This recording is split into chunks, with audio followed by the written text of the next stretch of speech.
Hello everybody and welcome to Outdoors Britain.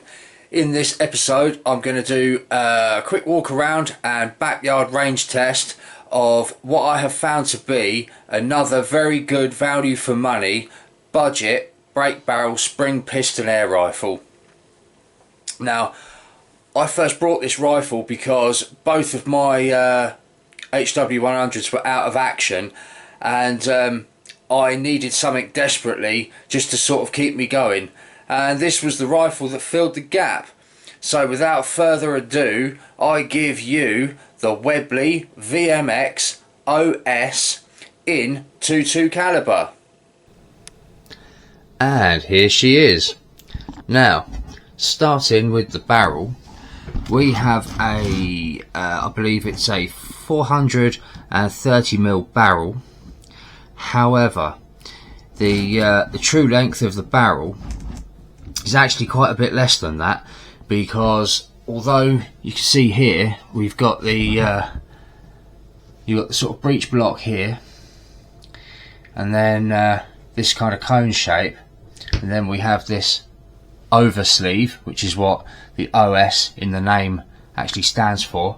Now, inside this oversleeve, I wouldn't normally do this in a video, but I'm just going to show you anyway, because I was quite surprised when I took the cap off and found out for myself. If I unscrew this cap, I'll show you what's actually inside here, so I can explain the true length of the barrel. Now, take the cap off, you've got one baffle, which as you can see is one of these very cheap plastic sort of old lady hair curler looking things, wrapped in a bit of sort of cloth, sort of wadding type stuff. So you've got one of those, and you've got another one of those, and on top of them you have two plastic spacers.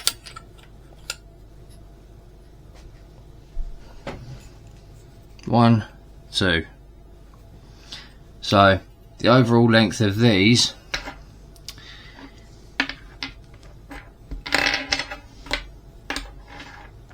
now, these don't actually go over the barrel, they sit against the barrel, so you think you've already got that much less barrel than what you thought you had. I'll just push all that back in.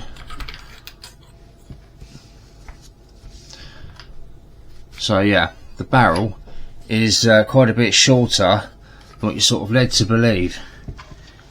Now, when I first realised, like I said just now, I was quite surprised at how short the barrel is,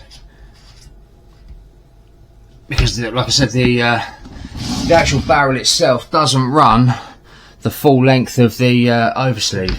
It's probably only about 10 inches or what's 10 inches in millimeters? Around 260 mil, something like that. Anyway, I mean, I'm not, you know, I can't say I've ever measured it exactly, so don't quote me.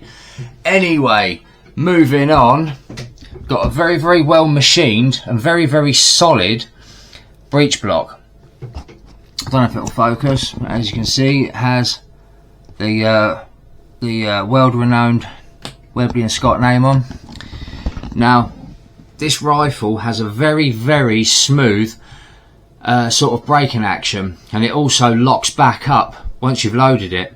It locks back up very solidly and very neatly, and everything is machined to a very good standard. And as we move along a little bit further, we have the action. I don't know if it will focus. It's got the power lock inside. I'm not entirely sure what that means. I'm not going to sit here and lie and try and make out like I know what it means. And there is its name, the Webley VMX OS. Now, it's got the usual sort of 9 to 11mm dovetail rail, Now, the reason why there isn't a scope on this for this video is because when I brought the rifle, it didn't come with a scope. So I thought it was only right to do the video without a scope on. However, when we go out into the outdoors Britain garden and do the backyard range test, I will be fitting my Hawke fast mount 3-12 by 50 AO IR. And to those that don't know, AO stands for adjustable objective, which means you can adjust the focus to sort of fit the range that you're shooting at with the front parallax there. And the IR stands for illuminated reticle. Now, that action is sitting in a very, very smooth and well finished, I think it's a beechwood stock. Again, I'm not 100% sure. Perhaps somebody could tell me down in the comment section. And underneath which we have the trigger unit. Now, it's only a single stage unit. It's very, very basic. Like I said, it's a single stage. With a bit of practice, it does start to get sort of predictable in terms of like shot release. But to be honest, for a rifle of this price point, there are slightly better ones out there, like the Remington, for instance, the Sabre that I did a video on. You know, that's got an adjustable 2-stage unit, and that was only £20 more than this rifle. So, you know. However, it's like I said, with a bit of practice, it does get predictable. Now, on the back of the action, we have the safety catch. Now, it's a push button safety right on the very back of the action. Now, as you can see, at the moment it's on red for fire, but one of the features that I do like about this rifle is you can set the safety whenever you want. So that's safety on, push it back in, that's safety off. And again, with this being a push button right on the back of the action, I've got to be honest, I do like triggers, sorry, I do like safeties away from triggers. I mean, on a lot of rifles these days, you get sort of like a second blade in front of the trigger blade, and I think some air arms rifles have a safety actually on the trigger blade. Now, personally, I don't want to be fiddling around the trigger blade looking for a button or a second blade to sort of engage and disengage a safety when I've got my gloves on in the dark. I much prefer it to be away from the trigger, somewhere up towards the back of the action. So yeah, like I said, I think that's a nice little feature. And yeah, moving to the sort of back end of the stock, it is ambidextrous. Yeah, this sort of cheek piece, as it were, is sort of on both sides, but you'll see when I turn the rifle round in a minute. Yeah, that's about it for this side. And here we have the other side. As you can see, there isn't really much to show and tell. Like I said just now, the sort of cheek piece is ambidextrous. It's on both sides. It's got a nice rubber butt pad. Again, that's quite a nice little feature for a rifle of this price point. Moving back up the stock, there's the other side of that single stage trigger. Yeah, like I said, that's about it really. That's about all I can tell you. One more thing I will mention is the ammunition that this rifle seems to like the best are the Webley Mosquito Express in .22. They are a 14.35 grain. They're a nice soft lead.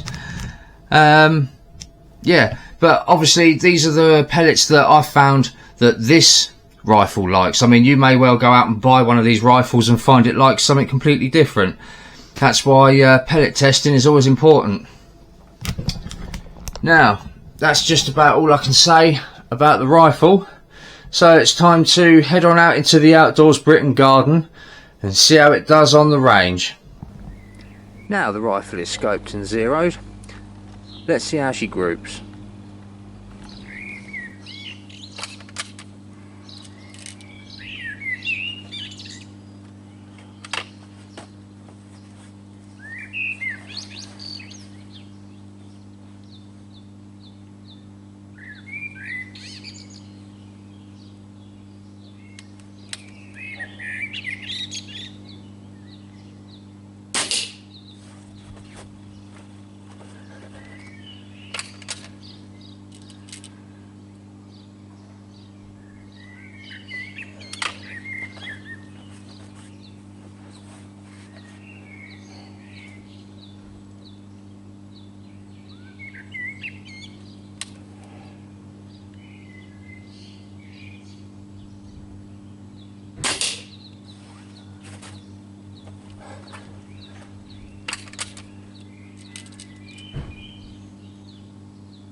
And as you can see, even though it has that not so nice single stage trigger, it groups fairly well at 20 odd yards. I mean,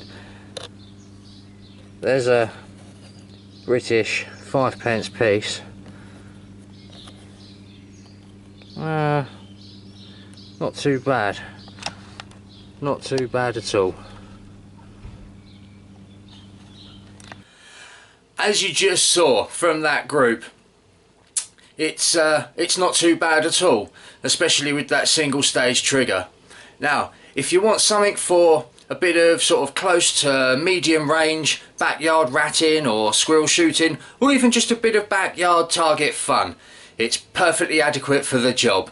And I paid the grand total of £200 for the rifle, and then I spent an additional £50 for a scope to put on it. Because remember, like I said earlier, it does come unscoped. Now, I really hope you've enjoyed this video. That is the end. Thank you for watching.